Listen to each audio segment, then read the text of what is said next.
اعوذ باللہ من الشیطان اللعین الرجیم بسم اللہ الرحمن الرحیم الحمد للہ ذی المن والعحسان وذی العز والسلطان الذی خلق الانسان وعلمہ البیان والحمد للہ الذی نور قلوبنا بولایت محمد وآل محمد وصلی اللہ علی مبلغ رسالات الالہیہ احمد مجتبی محمد مصطفیٰ بالقاسم محمد اللہم صلی علی محمد وآل محمد وعجل فرج آل محمد وعلی آلہ الطیبین الطاہرین المعصومین المنتجبین ولعنۃ اللہ علی اعدائہم من الآن الی قیام یوم الدین آمین یا رب العالمین. اما بعد فقد قال اللہ تبارک و تعالی فی قرآن مجید بسم اللہ الرحمن الرحیم قد افلح المؤمنون صدق اللہ العلی العظیم و صدق رسولہ النبی الکریم. سامعین محترم، حاضرین محترم، ناظرین اکرام، السلام علیکم ورحمۃ اللہ وبرکاتہ. کامیاب زندگی اپنے 12ویں مرحلے میں داخل ہو چکی ہے اور وقتاً فوقتاً زندگی کے حالات، زندگی کی خوبیاں، زندگی کے کارنامے، زندگی کی خرابیاں، زندگی کی اعلیٰ مراتب اور زندگی میں نقص اور عیب، یہ سب کچھ انسان جانتا ہے، سنتا رہتا ہے، اور یقیناً انسان تمام خرابیوں کو پس پشت پیچھے ڈھکیلتا ہوا انسان آگے نکل جاتا ہے. انسان کی زندگی میں جد و جہد جاری و ساری ہے، کوششیں جاری ہیں، منزل کی پہچان ہے، وسائل موجود ہیں وہاں تک پہنچنے کا، نیت بھی صاف ہے، عمل بھی صحیح ہے، مقصد بھی صحیح ہے، خوشنودی خدا بھی ہے، رضائے الہی بھی ہے، اللہ کے حفظ و امان میں بھی ہیں، اللہ کے گروہ میں بھی ہیں. یہ ساری باتیں آپ حضرات کے یہاں عالیہ میں پہنچ چکی ہیں، اور اس کامیاب زندگی میں نہ ہماری نیت میں کوئی کھوٹ ہے، نیت اچھی ہے، عمل بھی اچھا ہے، اور عمل میں کوئی سستی، کاہلی، بے توجہیاں نہیں ہیں، ٹال مٹول بھی نہیں ہے. آج کا کام دوسرے کے اوپر یا دوسرے دن پہ ہم نہیں ڈالتے، بلکہ ان محنتوں کے اعتبار سے اپنی زندگی کو اعلیٰ سے اعلیٰ بنانے کی کوشش کرتے ہیں. پھر زندگی، یہ زندگی اور آخرت کی زندگی، دونوں زندگیاں کامیاب اور کامران کیسے ہوں گی؟ کچھ شخصیتیں ایسی ہیں جنہوں نے کامیاب زندگی گزارنے کے بعد اپنا نقش چھوڑ کے گئے ہیں، اپنا نشان چھوڑ کے گئے. وہ ہمارے لیے نمونۂ عمل ہیں، ہمارے لیے ان کی زندگی ایک سیرت ہے کہ انسان کی زندگی کامیاب کیسے ہو سکتی ہے. اتنے مشکلات، تکلیفیں، زحمتیں ہونے کے باوجود بھی یہاں بھی کامیاب، وہاں بھی کامیاب، اور ہمیشہ کامیاب. جانے کے بعد بھی آج ہی ان کی قبروں سے لوگ ڈر رہے ہیں، خوفزدہ ہو رہے ہیں. قبریں مسمار کی جا رہی ہیں، انہدام کی جا رہی ہے، باقی گرا دی جا رہی ہے، جناب حمزہ کے روضے کو ختم کیا جا رہا ہے. قبروں سے ڈر کیوں؟ یعنی یہ کامیاب زندگی ہے، اپنی قبروں سے بھی لوگوں کی کامیابی کی سند بانٹ رہے ہیں، تحفے بانٹ رہے ہیں، ہدایتیں بانٹ رہے ہیں، اپنی زندگی کے صفات بانٹ رہے ہیں. ان قبروں سے کچھ ملتا ہے ہمیں، لہذا دنیا خوفزدہ ہے کہ آج بھی ہدایت کا مرکز جاری و ساری ہے. زندگی میں ہم نے تو ان کو کرنے نہیں دیا، رکاوٹیں ڈالیں، قتل و غارت کیا، تلوار چلائی، زہر چلائی. آج ان کی قبر سے لوگ بھی انسان بنتے جا رہے ہیں، انسانیت آتی جا رہی، صفات و کمالات آتے جا رہے ہیں. اس وجہ سے ان قبروں سے دشمنی کی گئی. 15 شوال آج کا دن 3 ہجری میں جنگ احد شروع ہوئی. جنگ احد کے سلسلے میں تفصیلی گفتگو انشاءاللہ ہوگی. یہ جنگ بدر کے بعد دوسری جنگ مسلمانوں کے اوپر تھوپی گئی، اور احد جو تقریباً 5 سے 7 کلومیٹر مدینے سے دور ہے، اور پیغمبر اسلام نے بڑے اہتمام کے ساتھ اس احد کی تیاری کی اور دفاع کیا اور لوگوں کو جمع کیا. کچھ لوگ شیطان کی آواز سن کر رحمان کی آواز سمجھے. جو اعلان تھا قد قتل محمد، محمد قتل ہو گئے تھے، یہ بھاگ لیے.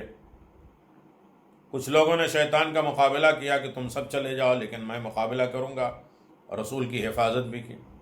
رسول خدا کے دندان مبارک بھی شہید ہوئے.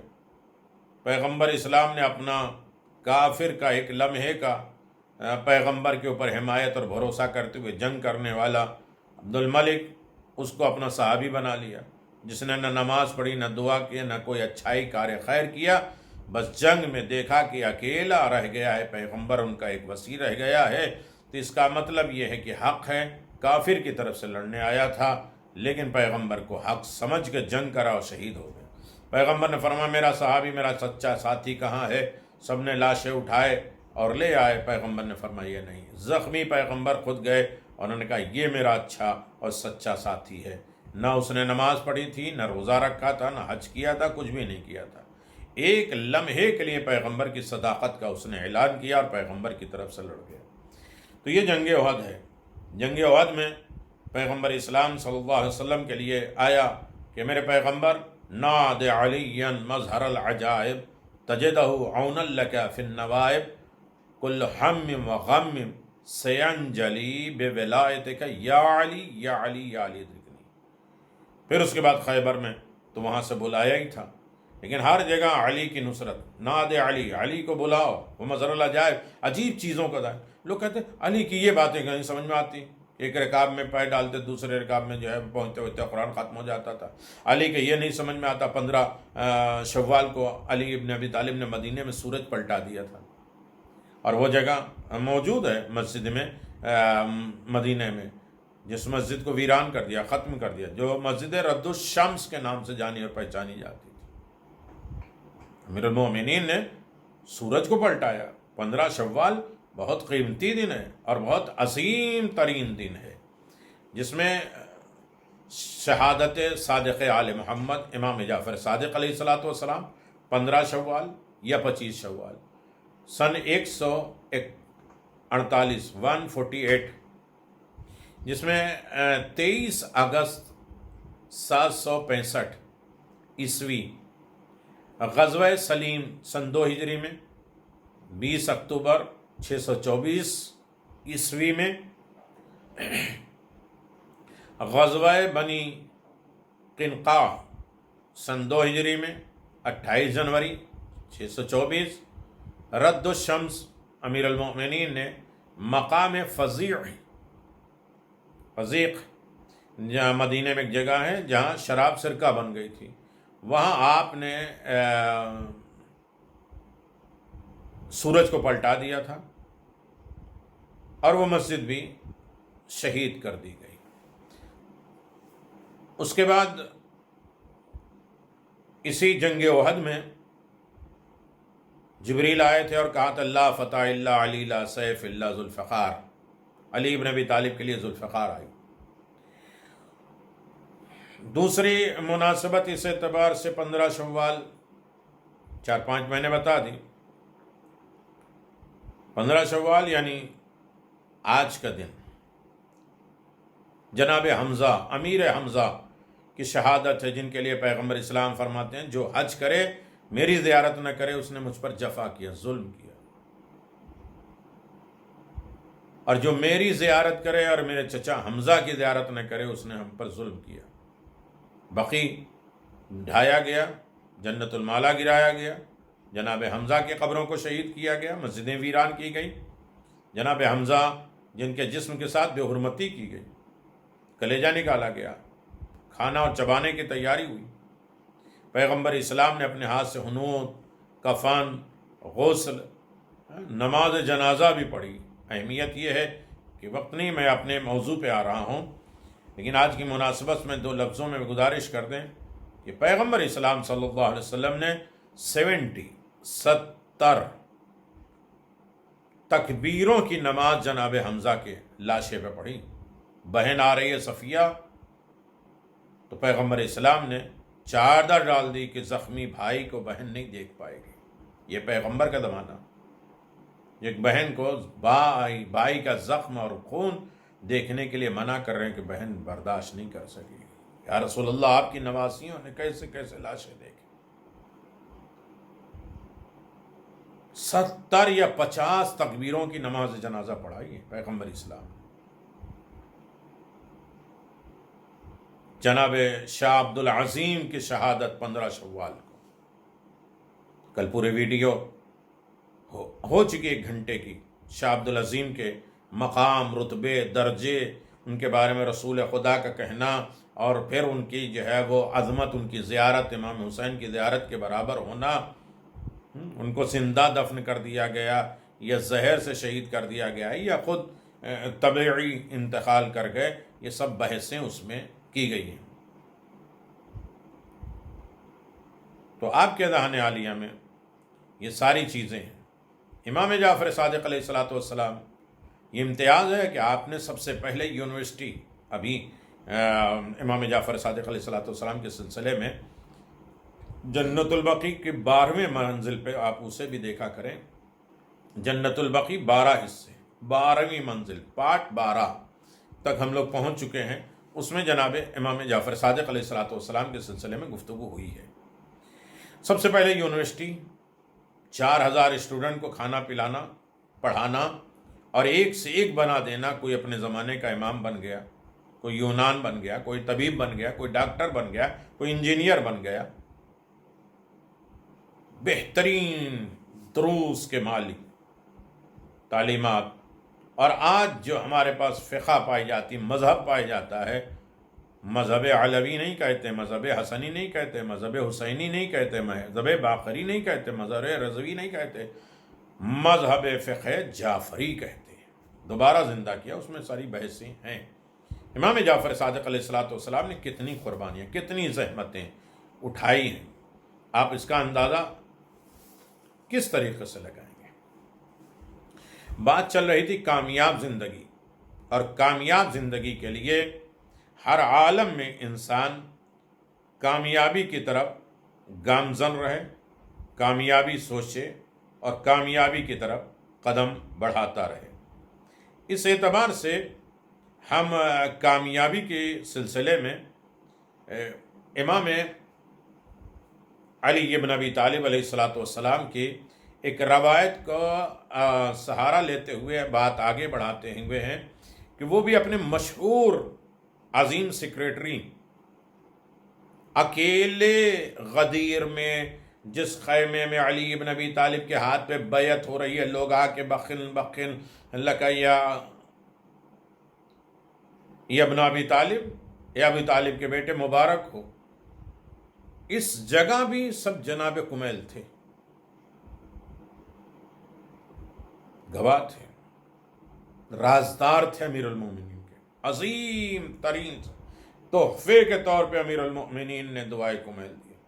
کی ہسٹری آ رہی ہے انشاءاللہ، تقریباً جناب کمیل کے سلسلے میں 10 ویڈیو ہوں گے جو ہمارے لیے سرمایہ ہو جائیں گے انشاءاللہ. بہترین زندگی، کامیاب زندگی کے 5 اصول ہیں. امیر المومنین نے فرمایا جو انسان کامیاب ہونا چاہتا ہے، مکمل کامیاب ہونا چاہتا ہے، یہاں بھی وہاں بھی انسان کامیاب ہونا چاہتا ہے، تو اس کے 5 اصول ہیں، 5 قانون ہیں، 5 لا ہیں، 5 بیسک ہیں اور 5 دستور ہیں. امیر المومنین فرماتے ہیں یا کمیل قل الحق علی کل حال وعادل متقین واحجل فاسقین وجانب المنافقین ولا تصاحب الخائنین. کسی بھی حال میں حق بولنے سے گریز نہیں کرنا، ہر حال میں حق ہی بولنا، چاہے اس میں تکلیف ہو، چاہے اس میں کڑواہٹ ہو، چاہے بیٹے کا مسئلہ ہو تب بھی حق، اور چاہے دشمن کا مسئلہ ہو، قاتل کا بھی، باپ کے قاتل کا بھی مسئلہ ہو تب بھی حق. ناحق نہ بولنا، ناحق نہ گواہی دینا. اگر کامیاب ہونا چاہتے ہو تو ہر وقت حق بولو. حق وہ نہیں جو ہم سمجھتے ہیں، حق وہ ہے جسے آل محمد نے بتایا ہے. حق یعنی اخلاقیات، اخلاقیات یعنی حق. ہاتھ پاؤں اعضا جوارے جسم جنانیات امام، ہم کہتے ہیں اللہم بحق محمد و آل محمد، محمد اور آل محمد کے حق کا واسطہ جانتے ہو محمد اور آل محمد کا حق کیا ہوتا ہے؟ ہمارا ائمہ معصومین کا ہمارے اوپر ہماری گردنوں پہ کیا حق ہے؟ محمد و آل محمد کے طفیل میں ان کے حق کے واسطہ انہیں شفا دے دے، پہلے حق جانے کہ ان کا حق ہماری گردنوں پہ کیا ہے۔ کیا امام رضا نے بتایا ہے کہ امام کا حق ہے ان کے چاہنے والوں کے اوپر کیا ہے؟ جب باپ کا حق ہے، بھائی کا حق ہے، بیٹے کا حق ہے، بیوی کا حق ہے، رشتہ داروں کا حق ہے، تو کیا امام کا حق نہیں ہوگا؟ تو کبھی بھی کسی حال میں حق بولنے سے گریز رکنا نہیں، ہاں جب تک فتنہ نہ ہو۔ ایسا نہیں ہے کہ لڑائی جھگڑے کا مسئلہ وہاں بھی حق بول دیا، نہیں، وہاں انسان جھوٹ بھی بول سکتا ہے۔ جب جو دو دل ایک کرنا ہو تو انسان غلط بیانی کر سکتا ہے۔ جہاں جو دل ایک ہو رہے ہیں، اور اگر خدا نخواستہ دل الگ ہو جائے، فتنے کا ذریعہ ہو جائے، تو حق بولنا بھی، سچ بولنا بھی ناجائز ہے۔ بہت بڑا مقام ہے مومنوں کا، ان کے درمیان میں اختلاف، فساد اور فتنہ تو ہم ڈال ہی نہیں سکتے۔ دوسری چیز ہے پرہیزگار لوگوں سے دوستی رکھنا۔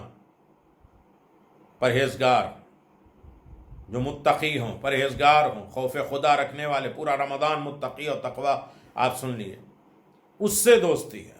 غیر متقیوں سے دوستی نہ ہو تمہاری۔ کہتے ہیں ارے اپنے والوں سے تو وہی اچھے ہیں، کبھی نہیں اچھے ہو سکتے، کبھی بھی اچھے نہیں ہو سکتے۔ ہاں ضرورت ہے تو ٹھیک ہے، ساتھ ہے۔ پرہیزگار لوگوں سے دوستی کرنا، فاسقوں اور گناہگاروں سے دور رکھنا، دور رہنا۔ یہ فاسق جو بے دین ہو جاتے ہیں، دین کے راستوں سے نکل جاتے ہیں، ان سے دور رہا کرو۔ منافقوں کے مکر و فریب سے ڈرتے رہو۔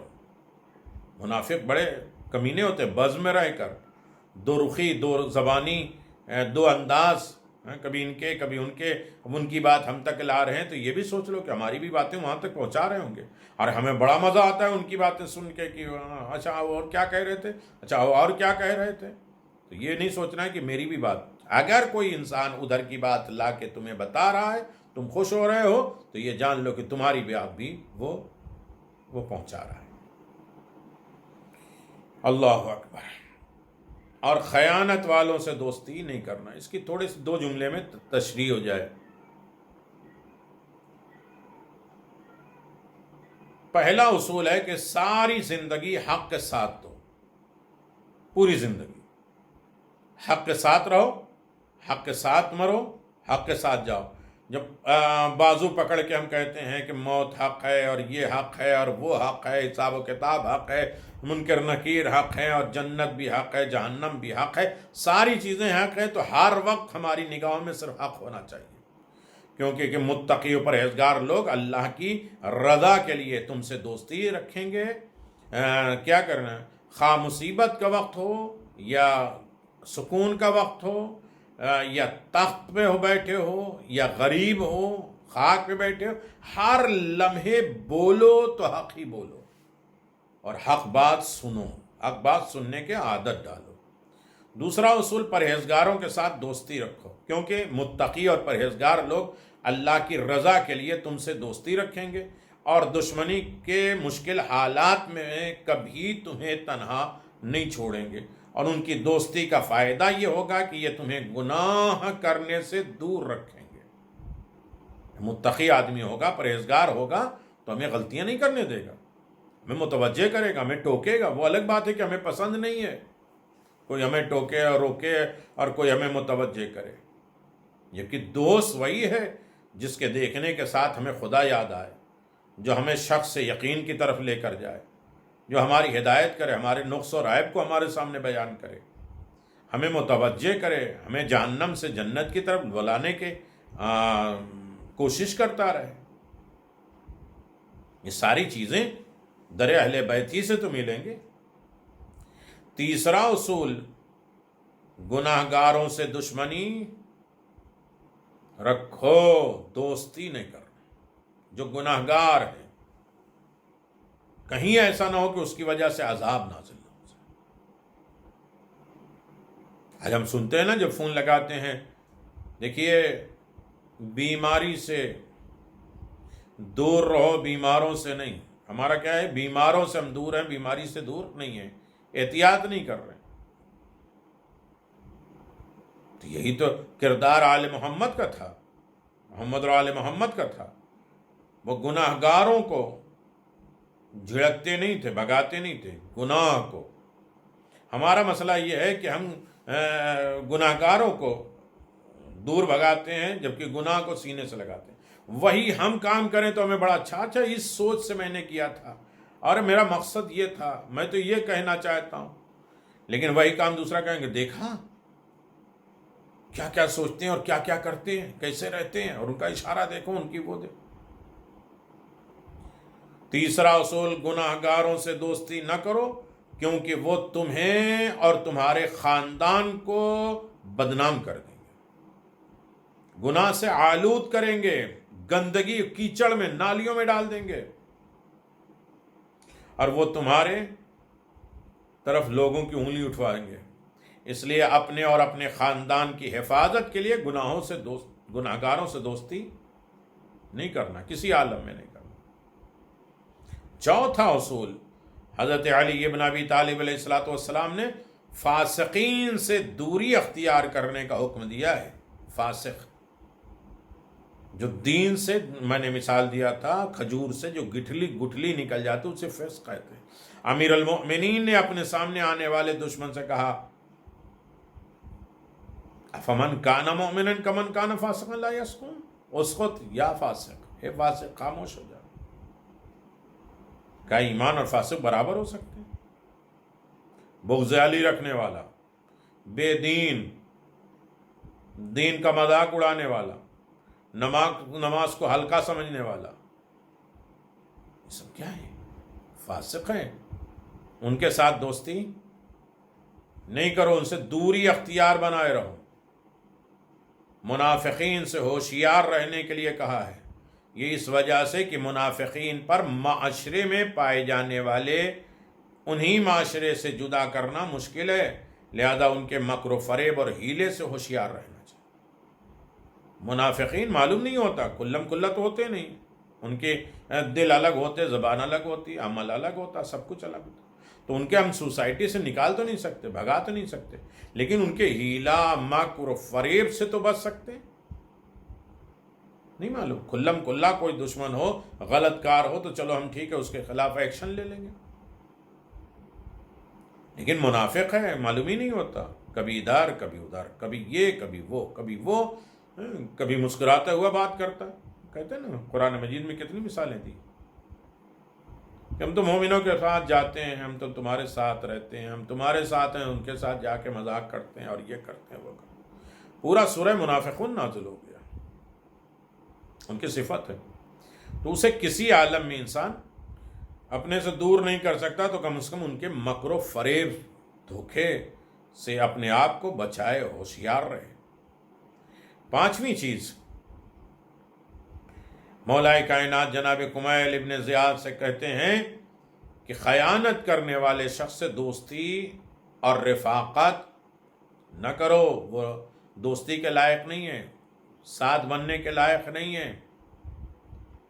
اگر اس کلام میں دقت اور غور کیا جائے اور اسے عملی جامہ پہنایا جائے تو معاشرے میں بہت سی تبدیلیاں آ سکتی ہیں اور انسان کی زندگی کامیاب ہو سکتی ہے۔ اگر یہی 5 اصول ہم دیکھ لیں کہ ہم کس کے ساتھ اٹھنا ہے، ہمیں کس کے ساتھ ہمیں بیٹھنا ہے، کس کے ساتھ ہمیں رہنا ہے اور کس کے ساتھ نہیں رہنا ہے، تو یہ ساری مشکلیں خود بخود انسان کی زندگی سے تمام ہو جاتی ہیں، ختم ہو جاتی ہیں۔ شرط یہ ہے کہ محمد اور آل محمد علیہ الصلوۃ والسلام کے قول کے مطابق ہم اپنی زندگی کو گزار لیں۔ یہی وجہ ہے کہ حق اور سچ اور سچائی، صداقت ہمیشہ ہر انسان کو کامیاب کرتی ہے۔ تھوڑے مسئلہ ہوتا ہے، سچ اور حق بولنا بڑا مشکل کام ہوتا ہے، حق پر رہنا اور سچائی پر رہنا بڑا مشکل کام ہے، لیکن ہر انسان کو کامیاب کر دیتی. سچ بولنے کے بعد اندر سے انسان مطمئن رہتا ہے. سچ بولنے کے بعد انسان کے اندر اطمینان قلب، اپنے اوپر اعتماد اور بھروسہ پیدا ہوتا ہے. بہت سی چیزیں، ایک الگ موضوع ہے. سچائی کامیابی کی ایک علامت ہے. انشاءاللہ ہو سکتا کل ہی آ جائے. ہمیں اعتدال پسند، بیلنس لائف، ہر چیز میں. سخاوت ہو تو اسراف نہ ہو جائے، اور اسراف ہو رہا ہے تو اس کے مقابل میں یہ ہے کہ کنجوسی، بخیل اور کنجوس نہ ہو جائے. ہر چیز میں ہمیں بیلنس لائف، درمیانی زندگی گزارنا چاہیے. خوف اور رجا، خوف اور امید، بالکل بے خوف بھی نہ ہو جائے، بالکل نا امید بھی نہ ہو جائے، درمیان سے جائے. تو اگر انسان کامیاب ہونا چاہتا ہے تو اس کی زندگی میں بیلنس آنا چاہیے. بیلنس نہیں ہوگا تو انسان گر جائے گا، ادھر جہنم کی طرف گر جائے گا، ادھر گر جائے گا، ادھر گر جائے گا، کبھی لڑکتا رہے گا، اور وہ کہیں گے تھالی کے بیگن کی طرح کدھر بھی ڈھمک گئے.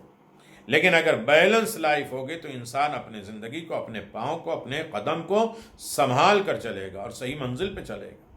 تو لہٰذا حق اور سچائی انسان کے لیے بہت ضروری ہے. قرآن کہتا ہے وَاجْعَل لِّي لِسَانًا صِدْقًا فِي الْآخِرِينَ. سچ بولنا لازم ہے. سچائی کو نیکی کی طرف لے جاتی ہے. سچائی جو اصل میں کیا ہوتی ہے؟ نیکی کی طرف لے جاتی ہے، اور نیکی یقیناً انسان کو جنت کی طرف لے جاتی ہے. مسلسل ہمیشہ سچ بولنے والا سچائی کی عادت بنا لیتا ہے تو اسے صدیق کہا جاتا ہے. من یطیع اللہ ورسولہ فاولئک مع الذین انعم اللہ علیہم من النبیین والصدیقین. جو اللہ اور اس کے رسول کی اطاعت کرتے ہیں، اللہ ان لوگوں کے ساتھ شامل کر دے گا جن کے اوپر اللہ نے نعمتیں نازل کی ہیں. وہ کون ہیں جن کے اوپر نعمتیں نازل کی ہیں؟ وہ نبی ہیں، صدیق ہیں، سچے ہیں. روزانہ نماز میں تو یہی پڑھتے ہیں انعمت علیہم، پروردگار ان کا راستہ دکھا جن کے اوپر نعمتیں نازل کی. اب کرا کہ ان نعمتوں میں تم شامل ہو سکتے ہو، جن کے اوپر نعمتیں نازل کی ہیں ان کے ساتھ تم ہو سکتے ہو. شرط یہ ہے کہ تم اللہ اور رسول کی اطاعت تو کرو، ان کا کہنا تو مانو. ان کی مخالفت کر رہے ہیں، اپنی سوچ ہو رہے ہیں، گانا، میوزک، بے حجابی اور لاپرواہی، بے دینی، سستی، کاہلی، کوئی توجہ نہیں، کوشش نہیں، اور پھر انسان کامیاب ہوگا. تو کامیاب زندگی کے لیے انسان کو سچ کا ساتھ دینا پڑے گا، سچ بولنا پڑے گا. جس کا سچ 6 طریقے سے، اس میں 2 چیزیں، نیت میں سچائی ہو، عمل میں سچائی ہو، ارادے میں سچائی ہو. بہت ضروری ہے. ارادہ بھی سچ ہو، مذاق میں بھی سچ ہو، غصے میں بھی سچ ہو، خوشیوں میں بھی سچا ہو. ورنہ رنگ روپ ہر دن بدل جاتا ہے. غصہ ہوا تو بس سچائی اور حق سے دور ہو گئے. مذاق ہوا اب تو دنیا بھر کی چیزیں جو ہے ہمارے لیے جائز ہو گئیں، اس میں بھی جھوٹ بولنا ناجائز ہے. آئے گا انشاءاللہ. اب یہ کس سے دوستی نہیں کیے جائے. انسان کامیاب کہاں ہوگا؟ اس سے دوست کے ذریعے پہچانا جاتا ہے، ساتھیوں کے ذریعے پہچانا جاتا ہے، اٹھنے بیٹھنے والوں کے ساتھ پہچانا جاتا ہے کہ کامیاب زندگی گزر رہی. اس لیے کہ قرآن نے کہا انہی کے ساتھ ہم بلائیں گے جس کے ساتھ اس کا اٹھنا بیٹھنا ہوتا ہے. لوگوں کو پہچانو ان کے اٹھنے بیٹھنے والوں کے ساتھ. اسی لیے معصومین علیہ الصلوۃ والسلام نے فرمایا ان سے کبھی دوستی نہ کرنا جو کنجوس ہیں، بخیل ہیں، ضرورت کے وقت کبھی وہ کام نہیں آئیں گے. بخل چاہے سلام میں، صلوات میں، دعا میں، نماز میں، اچھائیوں میں، خوبیوں میں، مدد اور نصرت میں، لوگوں کی تعریف کرنے میں، لوگوں کے لیے سینہ کشادہ ہونے میں. کنجوسی کر رہے ہیں تو ان کے ساتھ اٹھنا بیٹھنا نہیں، ان سے دوستی نہیں کرنا. قاطع رحم جو صلہ رحمی نہیں کرتے اور رشتہ داروں سے قطع تعلق کر دیتے ہیں، بات چیت گفتگو بند ہو جاتی ہے، ان کے بارے میں برا سوچتے ہیں، برا خیال کرتے ہیں، سے کبھی دوستی نہیں کرنا. ہاں ان سے لڑ جگڑ کے آئے تو ہم اپنا دوست بنا لیں گے, ٹھیک ہے تم اپنے خاندان اس پارٹی میں جا گئے. نہیں, قاطع رحم ہے, وہ عذاب کا مستحق ہے, ڈرو کہیں اس کی وجہ سے عذاب نہ آ جائے. عذاب کوئی ضروری نہیں کہ دیوار گر جائے, سمندر میں گر جائے. عذاب الہی, خدا سے دوری, لطف عنایت سے دوری, رحمت الہی سے دوری, لذت دعا, لذت عبادت میں دوری.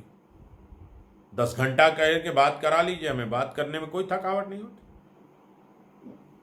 5-10 منٹ میں ہماری مجلس ہو جانا چاہیے. آدھا گھنٹہ کون بیٹھے گا؟ اس میں نیند بھی آ رہی ہے, غفلت بھی ہو رہی ہے.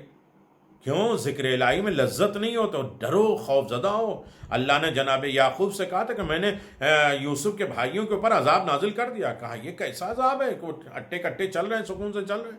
کہ ہمارا سب سے بڑا عذاب یہ ہے کہ ہم نے اپنے ذکر کی لذت ان سے چھین لی, مزہ چھین لیا. ہر چیز کو انہیں ٹیسٹ معلوم ہوگا, لذت معلوم ہوگا, نہیں ہوگا تو ہمارے ذکر میں لذت نہیں ہوگی. میرے عزیزوں, فاسق سے کبھی دوستی نہیں کرنا. فاسق, دیکھیں کامیاب زندگی ہو نہیں ہے تو کنجوسوں کے ساتھ دوستی نہیں. کامیاب زندگی رہنا ہے, یہ دنیا اور آخرت کی کامیابی, تو قاطع رحم سے دوستی نہیں کرنا. فاسق تمہیں بے دین بنا دے گا, تمہیں گناہگار بنا دے گا, ان کے ساتھ دوستی کرو گے. تمہیں بے راہ رو بنا دے گا, ماں باپ کا نافرمان بنا دے گا.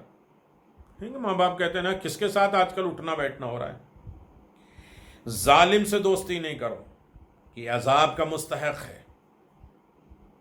جھوٹوں سے دوستی نہیں کرو, جھوٹوں سے دوستی نہیں کرو, یہ ریت کو بھی شراب بنا کے پیش کرے گا. جھوٹا آدمی کیا ہوتا ہے؟ جھوٹ کو اتنا گڑھتا ہے, بناتا ہے, اس کو سجاتا ہے, سنوارتا ہے, زینت بخشتا ہے اور اچھا پیش کر دیتا ہے. لوگوں کو بڑا مزہ آتا ہے, کان میں کیا مزہ آ رہا ہے, اچھا ایک مرتبہ اور سناؤ, اور ایک مرتبہ اور کہو, بڑا لطف اور مزہ آتا ہے. تو جھوٹے اور کاذب سے بھی دوستی نہیں ہونا ہے, اس لیے کہ یہ دنیا پلٹ کے دکھاتا ہے. ہوتا کچھ ہے, دکھاتا کچھ اور. آنکھوں کے اوپر پردے ڈال دیتا ہے. کہتے ہیں حاسد, جلسی کرنے والے سے دوستی نہیں کرو, یہ ایمان کو ختم کر دیتا ہے, ضائع کرا دیتا ہے. جو انسان جلا بھنا رہتا ہے, نا امید رہتا ہے, نربس رہتا ہے, ہر آدمی کے اندر کیڑا مکوڑا. رمضان کے پہلے جو ہے وہ اصلاح, ماہ رمضان ہماری اصلاح, ہماری خطاؤں کی اصلاح میں پہلے ہے کہ حاسدوں اور جلسی کرنے والوں کی پہچان میں نے بیان کی تھی. ہر انسان دیکھ لے تھرمامیٹر لگا کہ میرے اندر حسد پایا جاتا ہے یا نہیں پایا جاتا. یوٹیوب پہ ہے, اسی لیے میں کہہ رہا ہوں اس کو سبسکرائب کریے چینل. اس میں کیا چلا جاتا؟ کچھ بھی نہیں چلا جاتا سبسکرائب کرنے میں. مطلب سبسکرائب کرنے میں ٹھیک ہے نا, آپ میسج دیکھ لیں, دوسروں کے لیے تو فائدہ ہو. میری اتنی گزارش ہے کہ چینل کو سبسکرائب ضرور کریے, تاکہ پچھلے تمام چیزوں کو اگر سن کے اس سے رابطہ رکھنا چاہتے ہیں, یا کسی کو دینا چاہتے ہیں, دلیل بیان کرنا چاہتے ہیں, یا ہماری باتوں کو پکڑ کے کہنے ثبوت ہمیں دینا چاہتے ہیں کہ یہ آپ نے کہاں سے پڑھا, کیوں پڑھا, اس کے بارے میں بحث مباحثہ کرنا چاہتے ہیں تو کر لیتے ہیں. دنیا بھر کے ہم ساری باتیں کر لیتے ہیں. ایک چینل اگر سبسکرائب کر لیں گے تو اس کے ذریعے سے کسی کی نیکی جائے گی تو اچھی جائے گی. پھر باقی آپ ریکویسٹ کر سکتے ہیں, گزارش کر سکتے ہیں. طمع اور لالچ سے, لالچی آدمی سے دوستی نہیں کرنا. جو انسان لالچی ہو, ہر چیز میں مقصد صرف ہو, اس کی غرض ہو, اس کی ضرورت ہو, اس سے کبھی دوستی نہیں کرو. اس کی خواہشیں کبھی پوری نہیں ہو. یہ ہو جائے تو اور یہ ہو جائے, اچھا یہ ہو جائے, دوسرے کی کوئی پرابلم سننا ہی نہیں, جاننا ہی نہیں. ہمارا مقصد, ہمارا ایم, ہماری چیز ضرورت پوری ہو جائے, اس سے کبھی دوستی نہیں کرنا. جاہل سے کبھی دوستی نہیں کرنا, اس لیے کہ جاہلوں پہ اللہ نے کوئی شریعت لاگو ہی نہیں کی ہے, کوئی دین, کوئی پابندی, عبادت مانگی ہی نہیں ہے. احمق اور بیوقوف کو بھی اپنا دوستی. دیکھیے ہر ایک کے اوپر واقعات ہیں، روایات ہیں. میں اپنا ٹائم اور آپ کا ٹائم خراب نہ کروں. آپ اس شہر میں سب چیز جانتے ہیں. ایک بیلنس لائف زندگی گزارنا، کامیاب زندگی یہاں کی اور وہاں کی دونوں کی اچھی گزارنا ہے تو احمقوں اور بے وقوفوں اور چاہلوں اور طمع اور لالچ، حاسد، جھوٹے، ظالم، فاسق، قاطع رحم، کنجوس، ان لوگوں سے ہمیں بچنا ہے اگر ہم یہاں کے بھی اور وہاں کی کامیابی چاہتے ہیں. احمق اور بے وقوف کیا ہوتا ہے؟ اچھا کرنا جائے گا ہو جائے گا برا، لیکن عقل و ہنر نہیں ہے، اور پھر کہے گا سوری یار ہمیں نہیں معلوم تھا. تو ساری کا موقع ملا نہیں، عذر خواہی کا موقع ہی نہیں ملے.